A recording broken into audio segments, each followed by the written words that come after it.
So today's book that I'm talking about is Aesop's Fables. And I have to say, I kind of struggled to come up with something to talk about for this video. Um, the previous books that I've talked about have all been, novels. They've had plots and structures and characters and all that jazz. Whereas this is really just a collection of, they're fables. If we look at Fable number 147, The Dancing Camel, it's 3 lines, 2 sentences. These are extremely short. There's no through line to them. So what am I supposed to talk about? What is there to talk about? And that was my problem, right? So I read these originally. I read them all through. One after the other, after the other, after the other. There are 358 fables in the collection. And I struggled. Some of them are funny. In the introduction, Robert Temple talks about how in the original Greek, it reads pretty much as like a joke book. These are just funny anecdotes that one might tell like around a campfire or something like that. And it reads like that, which is in and of itself kind of funny, or interesting, rather, I should say. But it's not so interesting as to make a whole video about it.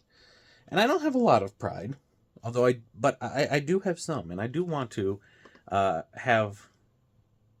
I don't want to make a video just for the sake of making a video. I want to have something to say about these books.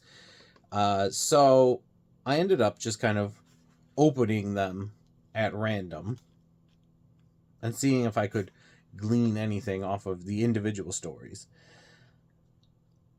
And what struck me most about the stories are the morals that come after them. For example, as I said, story 147, The Dancing Camel. A camel who was forced to dance by his master said, "It is not only when I dance that I lack grace, I even lack it when I walk." The moral being, this fable could apply to all acts bereft of grace. What? What does that have to do with anything? We can see it again in Fable 9-2, The Heifer and the Ox. Seeing an ox at work in the fields, a heifer expressed sympathy to him about his punishment. But at that moment, a solemn religious procession passed by. The ox was unyoked, and someone seized hold of the heifer and prepared to slaughter her as a religious sacrifice. At the sight of this, the ox smiled and said, "O heifer, this is why you have had no work to do, for you were intended to be sacrificed." The moral being, this fable shows the danger lies in wait for the idol. Again, Fable number 181, The Dog and the Shellfish. There was a dog who used to swallow eggs. One day he saw a shellfish. He opened his mouth and snapped his jaws shut again, violently, swallowing it because he thought it was an egg. But, feeling a heaviness in his bowels, he became ill and said, "I only got what I deserve. I who assume that everything round is an egg." The moral: this fable teaches us that those who undertake things recklessly get themselves into strange predicaments. And then 182, The Dog and the Hare. A hunting hound seized a hare and attempted both to bite it and lick its chops at the same time. The hare, tired of this, and said, "Hey, you, either bite me or kiss me so that I can know whether you are enemy or friend." The moral: this fable applies to an ambiguous man. What are these morals that are attached to these fables? Now, Robert Temple, in the introduction again, talks about how the morals were not originally part of the fables. When the fables were collected by, ostensibly written by Aesop, although ancient authorship is questionable of all ancient books, not just these specific ones. And many of them probably were not written by Aesop, assuming that Aesop was a real person at all. But the collection themselves, these were collected and then only later were the morals attached to them. But why were the morals attached to them?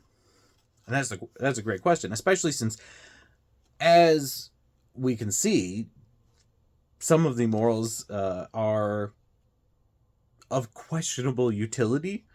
They rarely have anything to do with the story. They might not have anything to do with the story itself. Danger lies in wait for the idle, but the heifer wasn't idle, right? A heifer and an ox are two completely different animals. So why is the moral that danger lies in wait for the idle? Like, that isn't really what that story is about, is it? People who undertake things recklessly get themselves into strange predicaments, but that's not, again, is that what that fable is about? Is the fable about doing things recklessly, or is it simply about dogs are dumb? And I'm not by far, one should never complain about somebody reading more into a story than may or may not be there. But if we understand this collection to be effectively jokes, why add the morals? So Robert Temple does speculate on the purpose of the morals and why they were added, and it is because orators and rhetoricians would use the book, would be able to flip through the book, look at the morals, and see where they could find a story that would fit whatever speech they had to make the next day.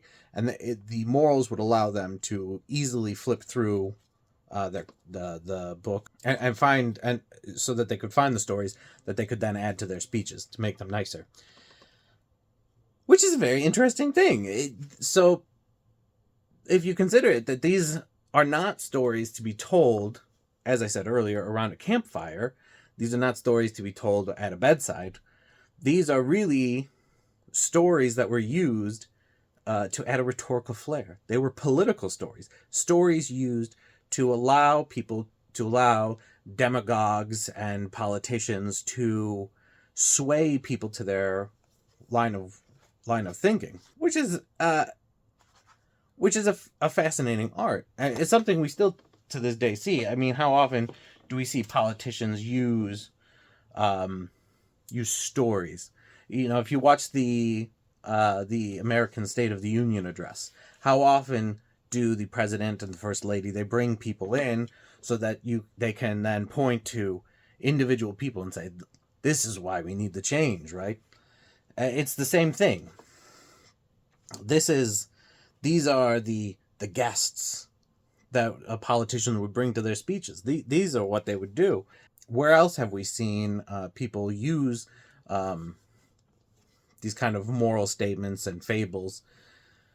And I remembered, thankfully, yet again, that in Things Fall Apart, we learn about how in Igbo, the language that they speak in the novel Things Fall Apart, they have an extensive use of proverbs in their speech. Quote, among the Igbo, the art of conversation is regarded very highly, and proverbs are the palm oil with which words are eaten. You know, this was an art form that was almost lost if we are to continue on to Adichie. In Americana, she writes about how Obinze and Ifemelo used to, when they were young, practice. They used to recite the proverbs to each other as a source of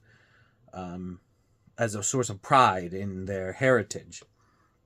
But it's clear that it's going away, because in English we don't use proverbs very often, but in Igbo they did. Indeed, if we look, there are a number of cultures which rely on oral storytelling to teach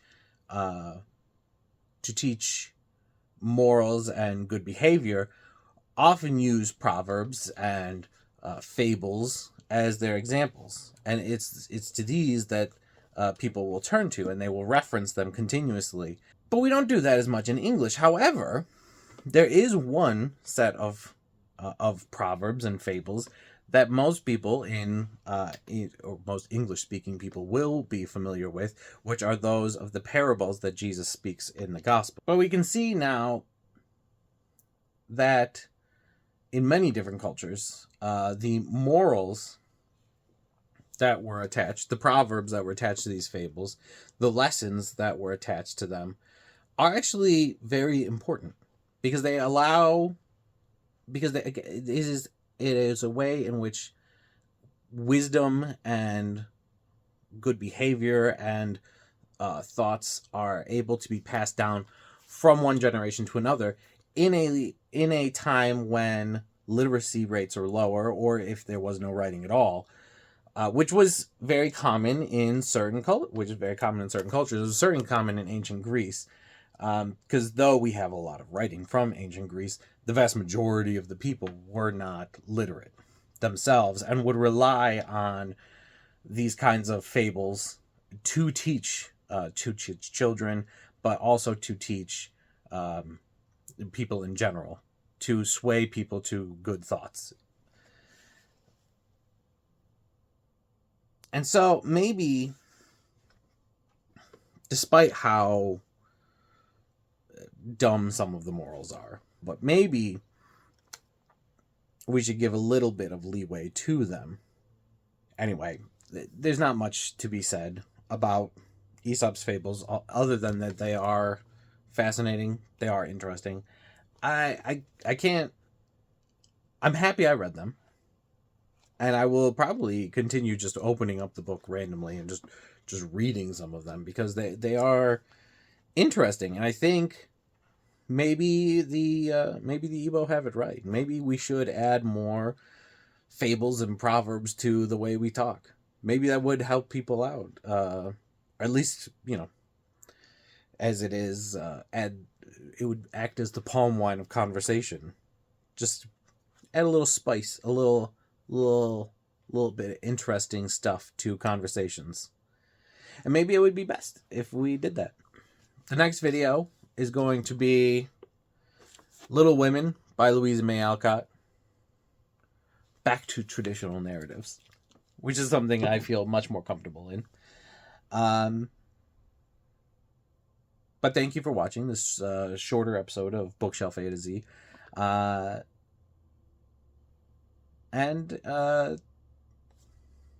I'm happy I have you. If you listened all this way, thank you very much. And as always, keep reading.